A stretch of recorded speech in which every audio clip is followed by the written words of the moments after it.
నీకు సివిల్స్ ప్రిపరేషన్‌లో ఏది డిఫికల్టీ సబ్జెక్ట్ అనిపించింది? నాకు సివిల్స్ ప్రిపరేషన్‌లో difficult subject Indian economy sir. Maybe for any kind of reason concepts గానీ, ఆ కాన్సెప్చువల్ క్లారిటీ ఏదైతే ఉందో అది ప్రతిసారి మర్చిపోయేదాన్ని నేను. సో, దాన్ని ఎక్కువ సార్లు చదవాల్సొచ్చేది నాకు. అంటే జాగ్రఫీ గానీ, హిస్టరీ గానీ ఒక్కసారి ఒక స్ట్రెచ్‌లో చదివినప్పుడు ఎంతైతే నేను గ్రాస్ప్ చేయగలిగానో, economy was difficult for me. Financial systems అవ్వనివ్వచ్చు, బ్యాంకింగ్ అవ్వనివ్వచ్చు. It was practically difficult also for me. ఏ రీజన్‌కో నాకు తెలీదు గానీ, అది చాలా డిఫికల్ట్ ఎన్ని సార్లు చదివినా మళ్ళీ మర్చిపోయేదాన్ననమాట.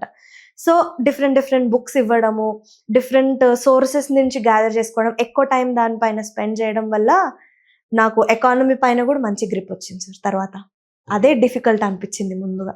Okay. So, you overcome the difficulty by right. Referring various resources. Various resources and keep on sitting on that subject. Keep on sitting with that subject and mentors నుంచి పాయింట్స్ తీసుకోవడం. ఎట్లా గుర్తుపెట్టుకోవాలి? ఏ ట్రిక్స్ యూజ్ చేసి గుర్తుపెట్టుకోవాలి?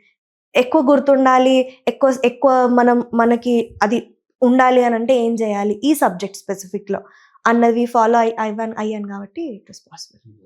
Yeah!